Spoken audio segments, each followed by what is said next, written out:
Here's the thing.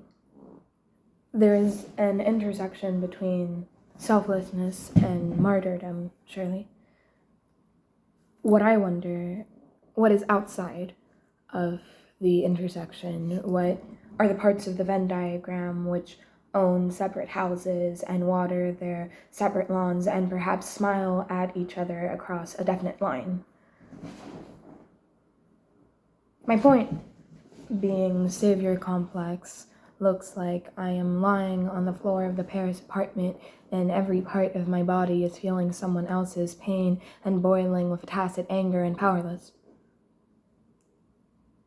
I cannot even move the body because the knowledge of this pain and the feeling of it multiplied and someone else's body paralyzes it.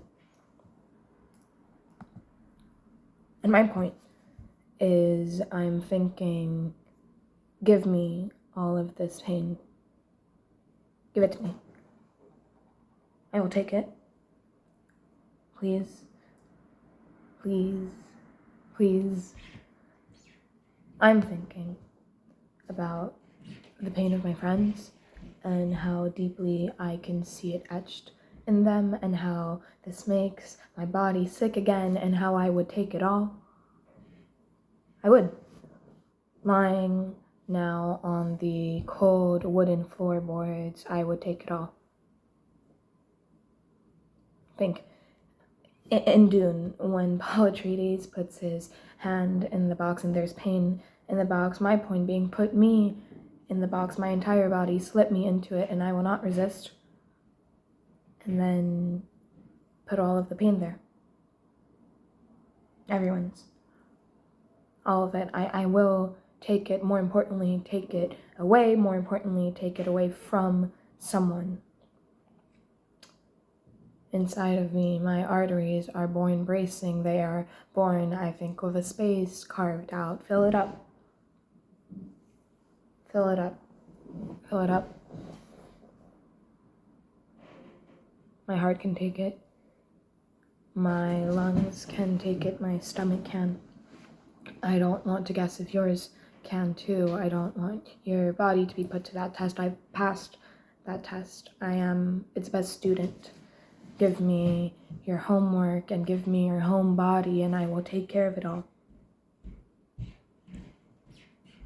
Because this is reality. No one will put me in some quasi, although not fully metaphorical, collectively pull, but individually collected pain box.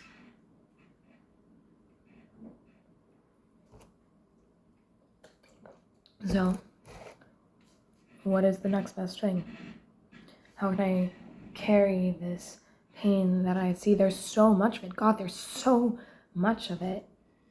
I don't even have the language to quantify it, but would trap all of its letters under my skin, let it brew there. This reminds me, the scene in Fleabag when Fleabag says, I don't know what to do with it. With all the love I have for her, I don't know where to put it now. This is the flip side of the pain coin. The reason I feel the way I do when I see the people I care about in pain, I have the love stuck in my hand, awkward and helpless, like a kid.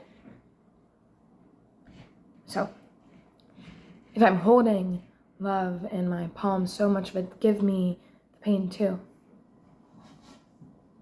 I will carry it.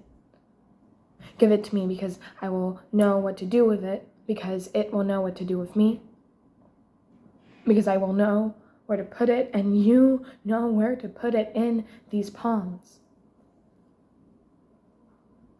Because that is where the love is. Because this is how I show it to you.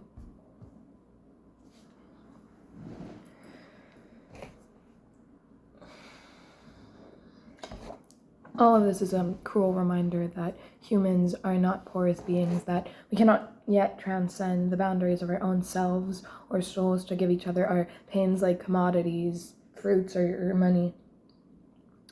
This hypothetical scenario would obviously be dystopian on a macro level. Insert more social commentary here, something gender, something capitalism, but I don't care. God. God, I wish you could, I don't know, Venmo me your pain, please. I will pay for it, all of it. I will pay for it with myself. My point being, the next best thing is trying to show up for people however I can. I don't know what that looks like, but I will try. I do try. I do. My point being, despite this, or perhaps as a result of it, so much of the pain that I self-inflict, I think, as a result of my inability and frustration in regards to my inability for me to properly take on the pain of others, the fact that I have to watch it eat up the world like some fat, greedy worm with leeches for teeth. The fright of knowing the things which people do to each other, or to themselves, the desire to take it all in like a magnet, to make myself a girl shield, the pain box.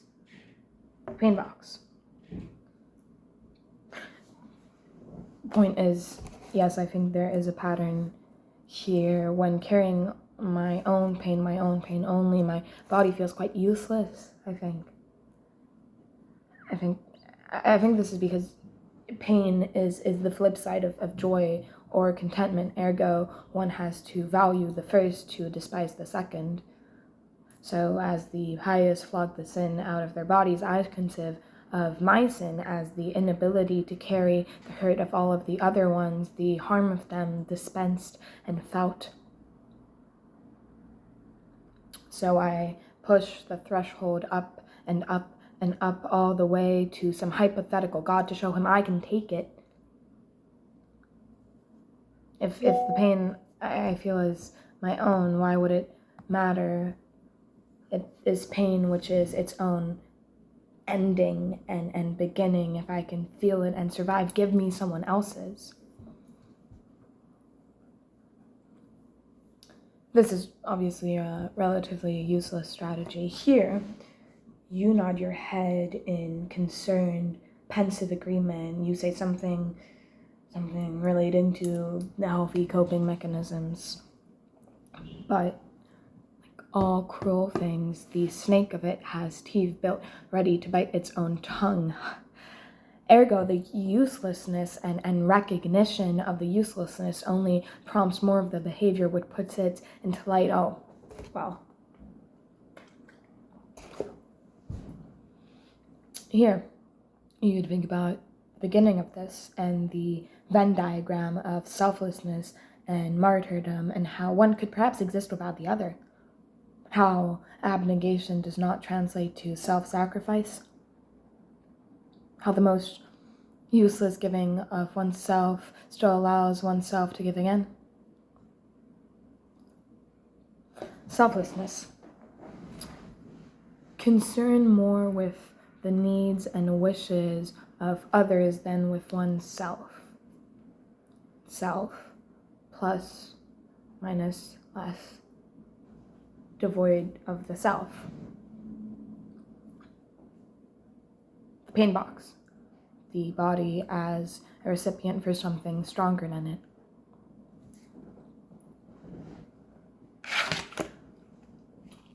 I do believe that there is that Venn diagram law somewhere. In fact, I think it's not impossible and even quite easy to find. This is especially easy when considering social discourse.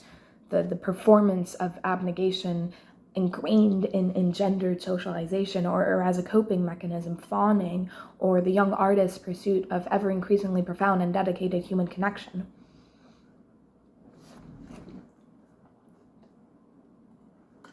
I understand all of this and its limits.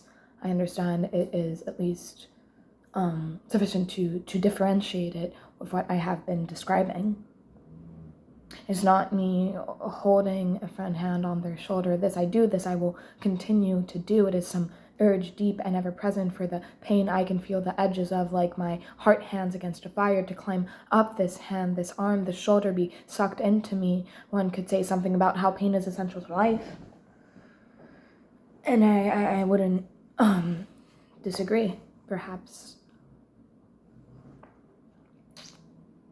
I don't know.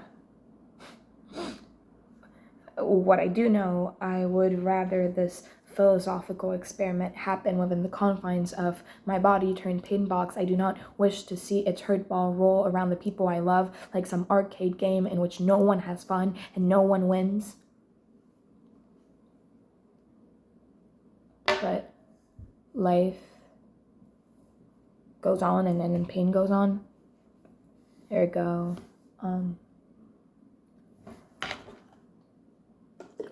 Here comes the end chorus. Buckle up. I reckon the solution to too much of this, despite it all, is found in care. Unequivocal, tender, trusting.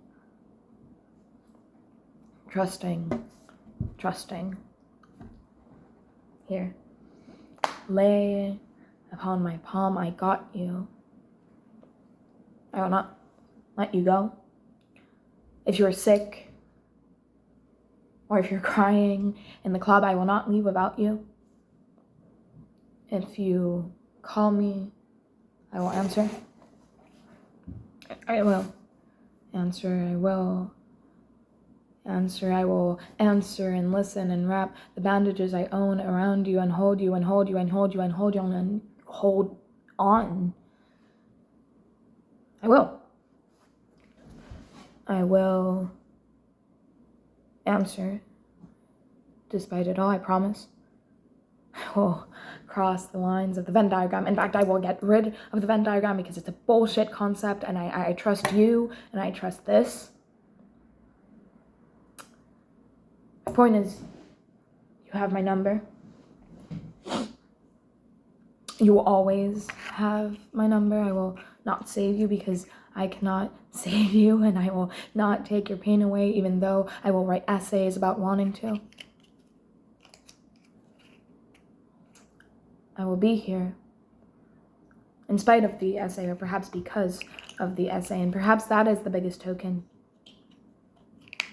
Beyond frustration, beyond the desire to crush the God for building me body built bracing. But a body bracing is a body with time that will and can learn to hold.